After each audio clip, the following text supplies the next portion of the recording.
An affair that ruined a marriage. I was having an affair with my boss. I slept with him 3 times before my husband found out. Thankfully, he didn't catch us. It would have destroyed him either way. It led to the breakdown of our marriage. But at least he didn't make eye contact. We were caught by a colleague who resented our success and didn't hesitate to throw us off our pedestal. I wasn't waiting for it to happen.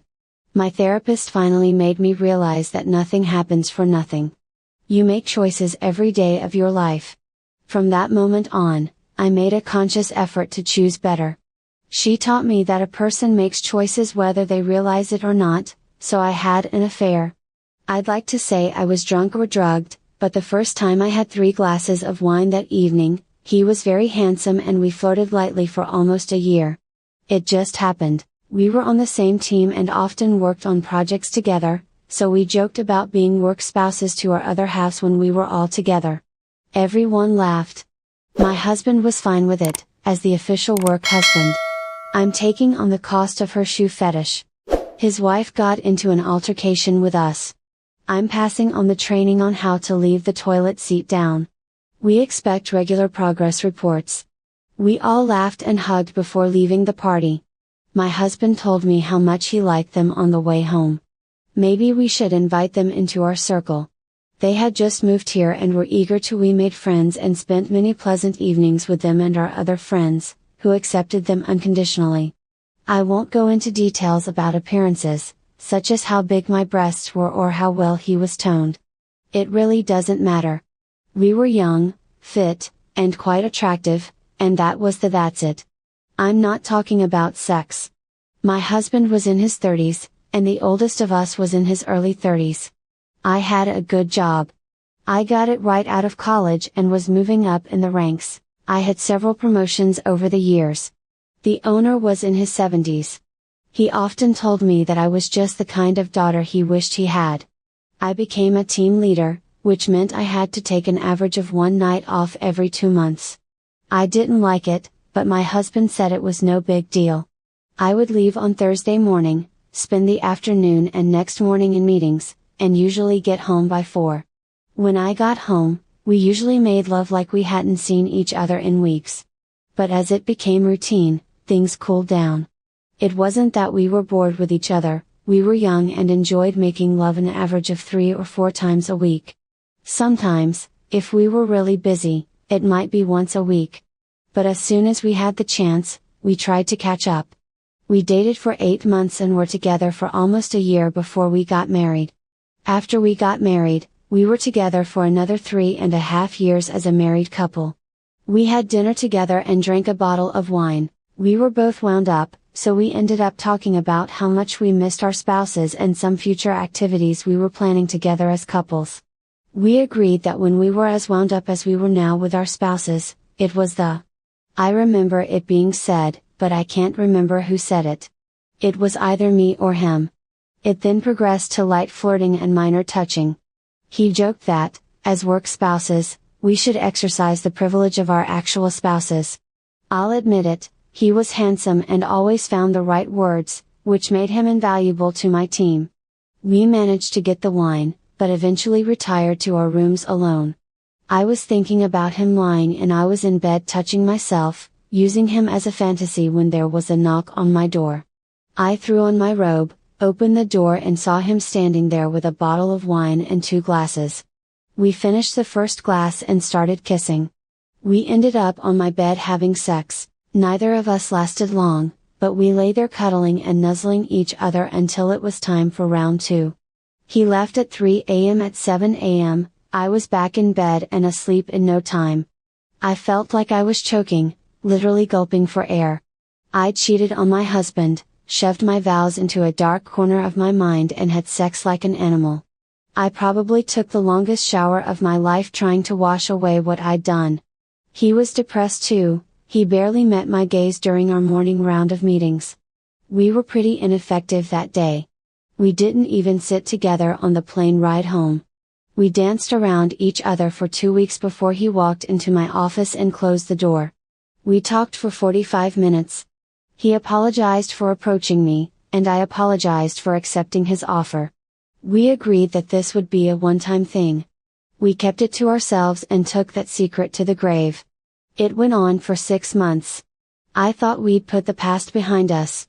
I know that for about a month I felt as depressed as I possibly could until my husband asked me what was wrong. I almost fainted.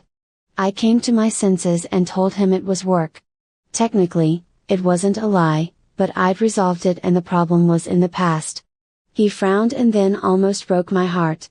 I'm going to call him and tell him to keep a closer eye on you. After all, if his wife and I could, I'd do the same. 6 months later, Christmas came and we were stuck for 2 days in a northern town due to one of the worst snowstorms in history. My husband and I talked a couple of times a day and he told me to let my workaholic husband entertain me. He told me that he and Mrs. X were going to go to the theater together to see a show I had been looking forward to. He could tell I was upset. "We're not going," he said. "I'll give her the tickets. Maybe her sister can go." I recovered enough to tell him it was okay, but he owed me. He said he'd think about it and that he was already working on it. 10 and 1 were really supportive, but he did say that his wife liked my husband a lot. She always compliments him on how attentive he is, saying it must be nice to be treated like a queen. I told him about the dainty necklace he bought her just because he liked how it looked on her. I unconsciously stroked the necklace, smiling at how happy it made me. It was a complete surprise, not my birthday or Christmas. It was just because a sensual neck like yours deserves it. It'll really bring out the smoothness and perfection of your skin. He wasn't perfect and he had a few minor flaws that annoyed me to no end. Then I saw other couples in our group. The women were envious of me and the men either admired him or were disgusted because he held the bar so high.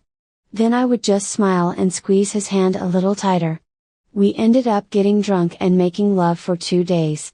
We were still doing it when they called my room to let us know that the airport was now open and we could head home. We showered together and we were on the plane together and promised each other that while we enjoyed it, it would never happen again. 4 months later, we got caught. I know you're curious about the sex. It was between 2 young, healthy adults. It was good, but was it worth it? I won't go into too much detail, but the consequences were huge. My boss called us both in separately. He was almost in tears when he saw me. "I'm really disappointed in you. You were the best of the best. I always admired your marriage." I thought it was pretty similar to my own experience when my wife and I first started our journey together. "Do you still have a husband?" I nodded, trying not to let my tears show. Yes, I was still married, even if I hadn't seen my husband in 2 weeks. He was a wonderful man. I hope he forgives you. I have to protect my business, so I can't be alone. You still have your job, but your days as a team leader are numbered. You will never travel representing this company again or represent it publicly. Do you understand? I nodded, happy that I had a job, but I knew my days at the company were numbered. I was at my current level, and I wouldn't get promoted. I'd have to update my resume and hope he'd give me a good reference. Things weren't going well for X. He left quietly in exchange for a good reference. I was sure it was carefully written. Mr. X has excellent communication skills and works well with others. However, I knew that if any of my boss's friends thought about hiring him, I'd have to speak up. I was sure that if we talked, we would both apologize for ruining each other's lives. However, we didn't. My boss and my husband's wife took care of it. My husband, who has never raised his voice at me, told X that when he finally found him, he would wish he had killed him because it would be a miserable, painful life from then on. X believed him and left for an unknown destination as soon as his divorce was final. He left behind a devastated wife and a 5-year-old child. A year. My old son, I think it took her years to come to her senses. It took 8 years before she remarried to an older man who died on her and her son. He asked his son what kind of car he would like for his 16th birthday and couldn't stand it when the boy told him that what he would appreciate more than a car was the use of his last name. Thus, with one stroke of a pen, X was out of his life forever and his new daddy bought him a first-class sports car, despite his mother's objections. He never saw his son again after he left, although his wife tried to find him to remind him that she had divorced him. Their son wouldn't listen. I found my life suddenly divided into segments, or eras, if you will. There were the years before the affair and the years after. In my life, I remember the years before the affair being full of light and happiness. The years after were full of gray. Thankfully, after the affair, there was no longer any overlap with the time before. It was then that we had to choose sides. In our usually tight little circle, other couples broke up, the remaining couples didn't know how to handle it. Who do we invite to barbecues, parties outside the house and sleepovers at home? Flirtations and hints were gone. We were afraid it would bring back horrible memories for those who were still around. I was kind of glad. When we sold the house and moved apart, I'm sure other couples were relieved. They didn't show it, though. The women in the circle were supportive, but they made sure I didn't get too close to their husbands. After all, I had already upset one marriage that had been happy. There was no need to tempt fate. Things were even worse for the ex. The men supported him by making sure he never got intimate with their wives. There was a lot more support for my husband and Mrs. X after all. They were resentful, right? They didn't cause the mess in their lives. So I had to move on to phase 3. I told my parents, friends and relatives I disappointed both couples. But both forgave me. Even though my marriage fell apart, I still sent Christmas cards to his parents and gifts for their birthdays. They always sent me cards in return. A few years later, my parents asked me to visit them if I came to town, but I never went. I thanked them for their kindness, though. In the old days, we used to tease, torment, make slow, languid love, or chase each other like animals, depending on our moods. It took 3 weeks for my husband to come back to me, and another 6 before we tried to be intimate again. It was a complete disaster. We were both afraid of being compared to X and deemed inadequate. I felt like I was doing the wrong thing, and it would bring back horrible memories. It took months for things to improve. We were trying to pleasure each other when I could feel his body shutting down. At first, I understood it all, but near the end, I started to resent it. I couldn't understand why he didn't see how hard I was trying or how much I loved him. We went through counseling, which helped us realize that it was over between us. I had betrayed his trust, and it didn't matter. I tried really hard to help him heal his heart, but it was too late. After 5 years, we divorced. It wasn't a nasty split. We just decided to go our separate ways. I didn't even shed a tear when I got the papers. We still saw each other from time to time because our town wasn't very big. We always said hello and were polite, but that was it. I remember feeling really sad in year 4 after the affair. I was sitting at a cafe downtown and saw him with a woman. She was smiling, sitting next to him, giving him the intimate touches that every woman thinks are reserved for a lover. I went home and cried my eyes out. I sent out CVs everywhere and received an offer from a firm 2 states away. It was a major step forward and just what I needed. I said goodbye to the friends I was parting with, kissed my parents and moved on. I saw him with a woman in a cafe downtown. She was smiling, sitting next to him, and giving him the intimate touches that every woman thinks are reserved for a lover. I went home and cried my eyes out one last time. I sent out CVs everywhere and received an offer from a firm 2 states away. It was a major step forward and just what I needed. I said goodbye to the friends I was parting with, kissed my parents, and moved on. I have now moved into the post-divorce era. When I was going through my divorce, I saw a psychologist for a few months. She was really helpful without being sympathetic or accusatory. In our second to last session, she surprised me by pulling her blouse out from under her skirt and pulling it down a bit. There was a rather large scar on the side of her. She adjusted her clothes inside. We were young, about 16 or 17. My friend asked her older brother to get us some drinks. It was mostly liquor, so it intoxicated us pretty quickly. We went deeper into the woods to stay out of sight and made a fire. When it got dark, it wasn't that big. One thing led to another, and then a risk, So one of us jumped into the fire. Before we knew it, we were encouraging each other and we were all doing it. I was making my fifth jump when I tripped and landed on the smoldering embers on my side.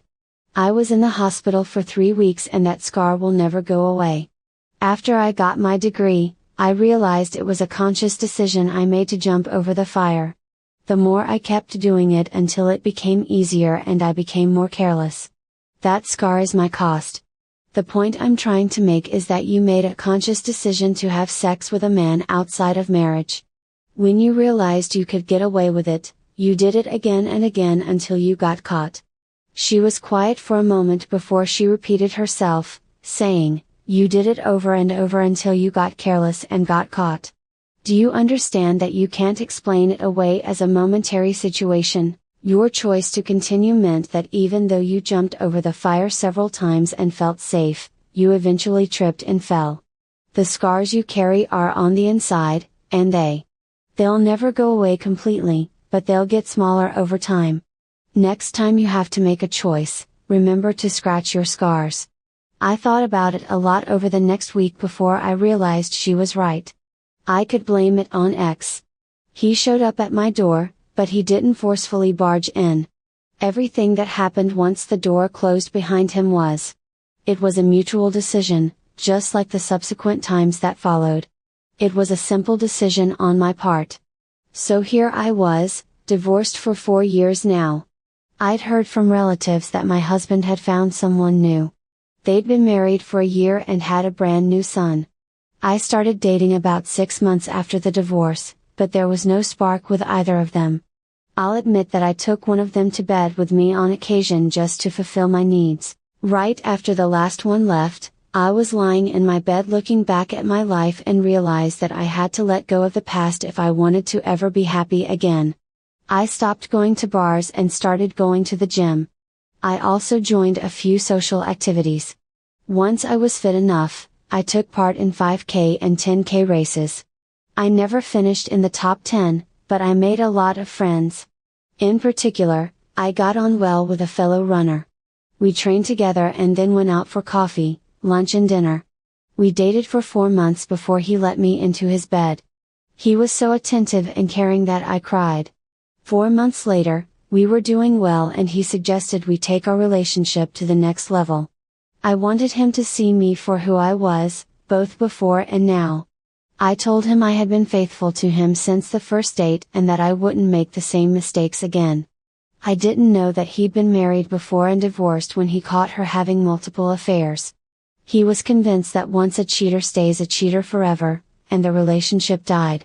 I grieved for a while, but I moved on. The next year, I learned that God had indeed forgiven us for our sins. More importantly, I found a man who he was able to forgive me. He was 7 years older, but he was fit and toned. We met at a race and we both crossed the finish line at the same time. I was so happy to finish that I did a little victory dance. I lost my balance on the uneven pavement and fell into him. Instead of being upset, he laughed. I ended up on top of him. We were lying there, nose to nose, for a minute. I tried to apologize, but he just smirked. He said that if I wanted his attention, I should have smiled or flirted a little. Fighting was a bit much, but I'll forgive him tomorrow night at dinner. Hopefully he'll like French food. He handed me a business card from his gym bag.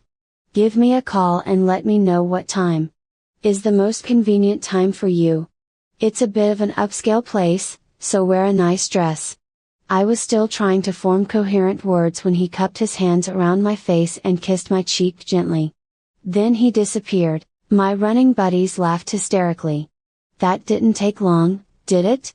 If I'd known that socializing with a man would interest him, I'd have. I should have given that salesman a chance when he first showed up. Good for you. Did you know he's the 4th most eligible bachelor in town? Well, good luck. The restaurant lived up to the billing. He was carelessly but elegantly dressed, and his tie must have been pure silk. I was wearing my best dress. I got it at a big discount because it had a hole in the hem. I like to sew, so I fixed it by cutting it out and raising the hem a little more than an inch. I thought it showed off my legs, And I must have been right, because my date was looking at them a lot. The date went well, as did the next few ones, covering an 8-month period. Over the course of the next month, he was fit, good looking, and made me think about him in a way I hadn't for years. It was more than lust, it was turning into love. I hadn't felt this happy after making love since I was pre. It was a difficult conversation, but I was being honest. He listened, gave me tissues and rubbed my shoulders while I cried. I tried to gauge his expression, and he seemed a little surprised. I understand if you don't want to see me, but I wanted to be honest with you. I've developed strong feelings for you, and I want you to know that if you continue to date me, I'll be honest with you about my feelings. If it goes any further, I'll sign any document you propose, as long as it means being with you. He hugged me gently. I know all about your former marriage and affair. I researched you and invaded your privacy. I fell in love with you and couldn't understand why such a beautiful and desirable woman was still single. You've made a terrible mistake, but you seem to have accepted your responsibility. He got up, walked to his home office and returned with a small box and a large envelope. He held out the envelope and said, "If you don't mind, after you're done, open the box before asking for a pen."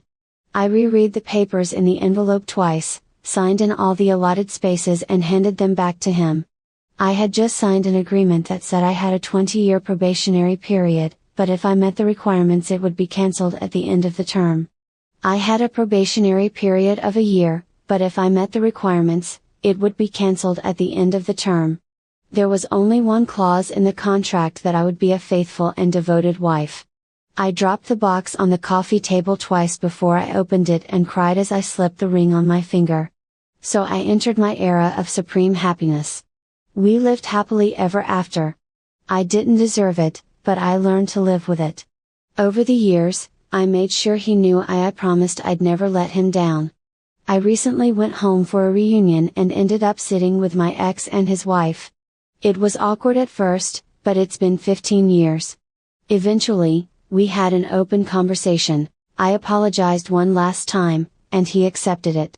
He told me that he'd forgiven me a long time ago because the anger and hurt were too much to carry around. I told him that it took more than a few years to forgive myself, but that I finally made it. We spent the evening talking and showing pictures of our children. We had 2 girls and they had 3 boys. That's the moral of the story. Sometimes good people do stupid things, even if they didn't mean to. Even if they don't get caught, it will haunt them for the rest of their lives. There will always be a quiet voice in the back of their mind that whispers, "What if this is the day they find out?" I was arrogant because deep down I truly believe that if I got caught, my husband, I know it didn't work out well for me, and I'm sure it won't for my girls either. I'm going to keep a close eye on them, and when they're old enough, I'll tell them about my past. Hopefully, they'll be mature enough to learn from it and forgive me. I'll also tell them about the scars. My therapist was right, it feels good to get it off my chest. Thanks for reading, and if I've helped you make a decision that will prevent you from creating a life if something changes for the better, that's great.